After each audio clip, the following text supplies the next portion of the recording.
ഏവരെയും പുതിയ വാർത്തകളിലേക്ക് ഞാൻ സ്വാഗതം ചെയ്യുകയാണ്. ട്രംപിനെ സംബന്ധിച്ച് പുള്ളി വലിയൊരു അസൂയക്കാരനാണ്. മറ്റു രാജ്യങ്ങളൊന്നും വളരുന്നത് പുള്ളിക്ക് സഹിക്കാൻ പറ്റില്ല. അത്തരം രാഷ്ട്രങ്ങളെ തിരഞ്ഞു പിടിച്ചുകൊണ്ട് എന്തെങ്കിലുമൊക്കെ പ്രശ്നം അങ്ങനെ ഉണ്ടാക്കും എന്നുള്ളതാണ് വാസ്തവം. ഈ അടുത്ത കാലങ്ങളിലായി അമേരിക്കൻ ആധിപത്യം ലോകരാഷ്ട്രങ്ങൾക്കിടയിൽ വല്ലാതെ കുറഞ്ഞിട്ടുണ്ട്. അത് മനസ്സിലാക്കി എല്ലാവരെയും വരച്ച വരയിൽ നിർത്തി അമേരിക്കയെ ഫുൾ ചാർജ് ആക്കാൻ വേണ്ടിയാണ് ഇപ്പോൾ ട്രംപ് ചില കടും പിടുത്തങ്ങൾ പിടിക്കുന്നത്. എന്നാൽ ഇയാളുടെ ഭാഷയ്ക്കൊന്നും യാതൊരുവിധ പദവുമില്ലാത്തത് കൊണ്ട് ലോകരാഷ്ട്രങ്ങളുടെ അഭിമാനത്തിന് ഈ വാക്കുകൾ വല്ലാതെ ക്ഷതം സംഭവിക്കുന്നത് കൊണ്ടാണ് എല്ലാവരും ട്രംപിനെതിരായിട്ട് തിരിയുന്നതും അയാളെ അനുസരിക്കാൻ കൂട്ടാക്കാത്തതും. നമ്മുടെ ഇന്ത്യ എന്നൊക്കെ പറയുന്നത് അമേരിക്ക പറയുന്നതിൻ്റെ അപ്പുറത്തേക്ക് ചലിക്കാത്ത ഒരു രാജ്യമാണ്. ആ ഇന്ത്യ പോലും അമേരിക്കക്കെതിരായിട്ട് ഇപ്പോൾ തിരിഞ്ഞു നിൽക്കുകയാണ്. അതിൻ്റെ കാരണം ഈ ട്രംപിൻ്റെ വാക്കുകൾ തന്നെയാണ്. ഇയാൾ മര്യാദയ്ക്ക് മോഡിയൊക്കെ വിളിച്ച് അമേരിക്കയെ കൊണ്ടുപോയിട്ട് സോപ്പിട്ട് കാര്യങ്ങളെല്ലാം പറഞ്ഞു കഴിഞ്ഞാൽ അവർ പറയുന്നത് പോലെ ഇന്ത്യ അനുസരിക്കും എന്നുള്ളതാണ്. അത് മനസ്സിലാക്കാതെ ഒരാജ്ഞ പോലെയാണ് ഇന്ത്യയുടെ മേൽ ഈ ട്രംപ് ഒരു കാര്യങ്ങൾ നടപ്പിലാക്കാൻ തീരുമാനിക്കുന്നത്. അത് മോഡി സർക്കാരിനെ സംബന്ധിച്ച് വല്ലാത്ത ക്ഷീണം ഉണ്ടാക്കുന്നത് കൊണ്ടാണ് എതിർക്കുന്നത്. അല്ലാതെ മോഡി സർക്കാർ അതിശക്തമായത് കൊണ്ടോ അല്ലെങ്കിൽ അമേരിക്കയെ ഭയമില്ലാത്തത് കൊണ്ടോ ഒന്നുമല്ല. ട്രംപിൻ്റെ ഭാഷ വളരെ മോശമാണ്. ഈ ട്രംപ് വലിയ കോടീശ്വരനായതുകൊണ്ട് ഈ സ്വന്തം പറമ്പിൽ പണിക്കാരോട് കാണിക്കുന്ന ചില നിർബന്ധങ്ങളുടെയും ആജ്ഞകളുടെയൊക്കെ രൂപത്തിലാണ് ലോകരാഷ്ട്രങ്ങളോടും അയാൾ ആജ്ഞാപിക്കുന്നത്.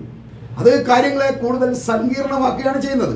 ഇന്നിപ്പോൾ ഇന്ത്യയും റഷ്യയും ഇറാനും ഒക്കെയാണ് ഈ ട്രംപിൻ്റെ കോപത്തിൻ്റെ മുന്നിൽപ്പെട്ടിരിക്കുന്ന പ്രധാന രാജ്യങ്ങൾ എന്ന് പറയേണ്ടതുണ്ട്. ഈ ട്രംപല്ല നമ്മൾ ഇന്നത്തെ വിഷയം.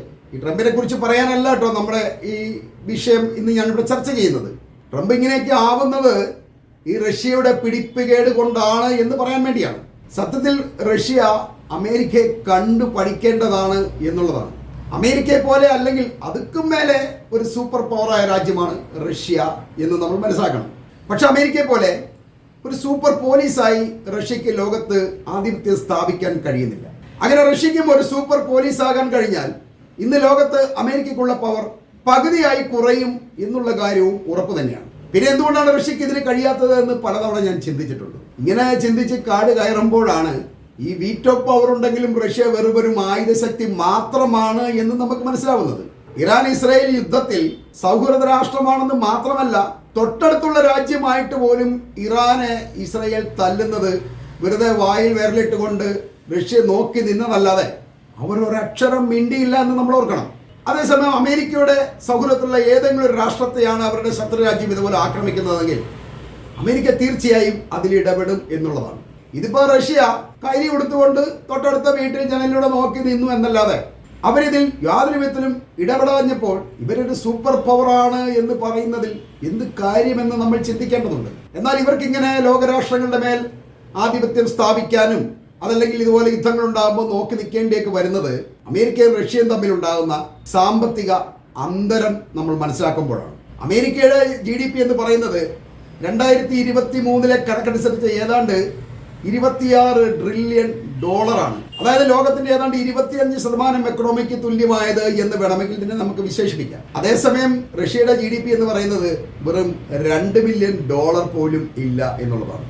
അതേതാണ്ട് സാമ്പത്തികമായി കണക്കൂട്ടി കഴിഞ്ഞാൽ ഇറ്റലിക്കും സ്പെയിനും ഒക്കെ തുല്യമായ ഒരു GDP എന്ന് വേണമെങ്കിൽ പറയാം. എന്നാൽ അമേരിക്കയ്ക്ക് വൻ സമ്പത്തുള്ളത് കൊണ്ട് ഈ സമ്പത്ത് ഉപയോഗിച്ച് അവർക്ക് ലോകം മുഴുവൻ സഹായം എത്തിക്കാനും അതിലൂടെ ഈ രാജ്യങ്ങളെ നിയന്ത്രിക്കാനും കഴിയുന്നുണ്ട്. അതോടൊപ്പം വ്യാപാരം, സാങ്കേതിക വിദ്യ, നിക്ഷേപം എന്നിവയിലൂടെയും ലോകരാജ്യങ്ങളെ അവരുടെ വരുതിയിലാക്കാൻ കഴിയുന്നു. യഥാർത്ഥത്തിൽ അമേരിക്കൻ ടെക്നോളജി തന്നെയാണ് ലോകത്തെ അവരെ ഏറ്റവും മികച്ചതാക്കുന്നത് എന്നും പറയേണ്ടതുണ്ട്. ഇതിന് ഈ അമേരിക്കയെ പ്രാപ്തരാക്കുന്നത് ജൂതനാണ് എന്നുള്ളതാണ് വസ്തുത. ചുമ്മാതല്ലവന്മാർ ഈ ജൂതന്മാരെ ഇങ്ങനെ സംരക്ഷിക്കുന്നത്.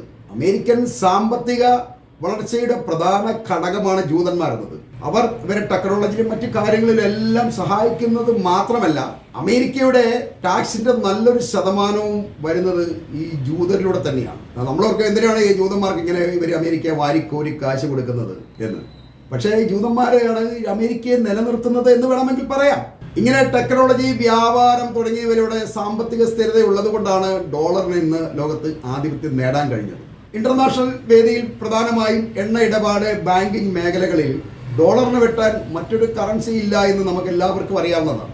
ടെക്നോളജിയിലും ബാങ്കിങ് മേഖലയിലുമൊക്കെ പിന്നോക്കമായതുകൊണ്ടാണ് റഷ്യയുടെ റൂബിളിന് ഇങ്ങനെ ഒരു ശക്തി നേടാൻ കഴിയാതെ പോകുന്നത് എന്നും മനസ്സിലാക്കണം. റഷ്യയുടെ റൂബിൾ ഓരോ ദിവസം ഇങ്ങനെ താഴോട്ട് പോയിക്കൊണ്ടിരിക്കുകയാണ്.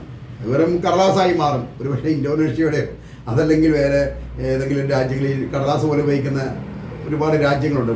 പണം തുക മാത്രമേ എടുത്ത് കാണത്തുള്ളൂ, അതിന് മൂല്യമൊന്നും ഉണ്ടാവില്ല. ആ ഒരു അവസ്ഥയിലേക്കാണ് റഷ്യൻ റൂബിൾ വീണുകൊണ്ടിരിക്കുന്നത്. പിന്നെ ഈ അമേരിക്കൻ റഷ്യയുമായിട്ടുള്ള വ്യത്യാസങ്ങളിൽ പ്രധാനമായത് രാജ്യങ്ങളുമായിട്ടുള്ള സഖ്യങ്ങളും സൈനിക താവളങ്ങളുമാണ്. അമേരിക്കയ്ക്ക് നാറ്റോ പോലുള്ള വലിയൊരു സൈനിക സഖ്യമുണ്ട്. തന്നെയുമല്ല ഏതാണ്ട് 70-ലധികം രാജ്യങ്ങളുമായി അവർ സുരക്ഷാ ഉടമ്പടികളും ചെയ്തിട്ടുണ്ട്. ലോകമെമ്പാടും തന്നെ അവർക്ക് 800-ലധികം സൈനിക താവളങ്ങളും ഉള്ളത് കൊണ്ട് അവർക്ക് ലോകത്തെവിടെ നിന്നും മറ്റു രാജ്യങ്ങളെ നിയന്ത്രിക്കാനും കഴിയുന്നുണ്ട്. എന്നാൽ ഇക്കാര്യത്തിലും റഷ്യ വളരെയധികം പിന്നിലാണ്. റഷ്യക്ക് സൈനിക ശക്തി ഉണ്ടെന്നൊക്കെ പറയുമെങ്കിലും അവരുടെ സ്ഥിരമായ സൈനിക സഖ്യങ്ങൾ ബെലാറസ്, സിറിയ, പിന്നെ ചില മുൻ സോവിയറ്റ് രാജ്യങ്ങളുമായിട്ട് മാത്രമേ ഉള്ളൂ. ഈ സോവിയറ്റ് രാജ്യങ്ങൾ എന്നൊക്കെ പറഞ്ഞാൽ വളരെ ദരിദ്ര രാഷ്ട്രങ്ങളാണ്. യാതൊരു വിലയില്ല, ഒന്നുമില്ല, കാശുമില്ല, പണിയില്ല നടക്കുന്നവന്മാരാണ്.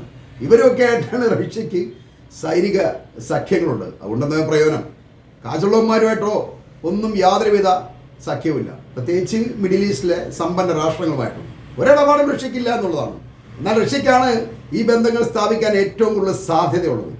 അവരത് വിനിയോഗിക്കുന്നില്ല.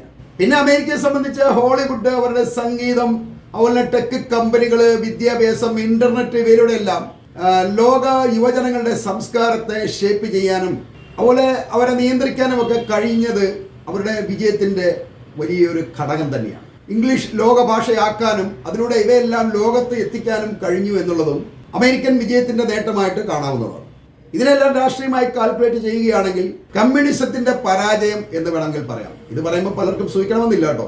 സർക്കാർ നിയന്ത്രണത്തിൽ കെട്ടിയിടപ്പെട്ട ജനങ്ങൾ ഒരു രാജ്യത്തിന്റെ വളർച്ചയ്ക്ക് ഒരിക്കലും ഉപകരിക്കില്ല എന്ന് 1991 സോവിയറ്റ് യൂണിയൻ പിളർന്നതോടെ എല്ലാവർക്കും മനസ്സിലായതാണ്. സോവിയറ്റ് യൂണിയൻ എന്നൊക്കെ പറഞ്ഞ് അവിടെ കുറെ രാഷ്ട്രങ്ങളെല്ലാം കൂട്ടിക്കൊണ്ട് അത് കമ്മ്യൂണിസത്തിന്റെ വളർച്ച എന്നൊക്കെ പറഞ്ഞ് വീരബാധ പഠിച്ചിരുന്നെങ്കിലും നിൽക്കക്കള്ളില്ലാതെ 91 ഈ രാഷ്ട്രങ്ങളെല്ലാം പിരിച്ചുവിടേണ്ടി വരികയാണ് ഉണ്ടായത്. അത് കമ്മ്യൂണിസത്തിന്റെ പരാജയം തന്നെയാണ്. അപ്പോൾ നമ്മൾ ചോദിക്കും, കമ്മ്യൂണിസ്റ്റ് രാജ്യമായി ചൈന വളരുന്നുണ്ടല്ലോ എന്ന്. എന്നാൽ റഷ്യയും ചൈനയും തമ്മിൽ ഈ കമ്മ്യൂണിസത്തിൽ തന്നെ വളരെയധികം വ്യത്യാസമുണ്ട്. ഈ രാജ്യങ്ങൾ തമ്മിലുള്ള ജനസംഖ്യയിലെ വ്യത്യാസവും വളരെ ഇമ്പോർട്ടൻ്റ് ആണ്. ചൈനയ്ക്ക് 145 കോടി ജനങ്ങളും റഷ്യക്ക് 14.5 കോടി ജനങ്ങളുമാണ് ഉള്ളത്. ഈ മാൻ പവർ തന്നെ ഈ രാജ്യങ്ങളുടെ വളർച്ചയ്ക്ക് വളരെയധികം വ്യത്യാസം വരുത്തുന്നുണ്ട്. എന്നാൽ മാൻ പവർ കുറവാണെങ്കിൽ പോലും ഈ മാൻ പവർ വിലക്കെടുക്കാനുള്ള പണം രാജ്യത്തിനുണ്ടാവണം. റഷ്യക്ക് അതും ഇല്ല എന്നുള്ളതാണ് സത്യം.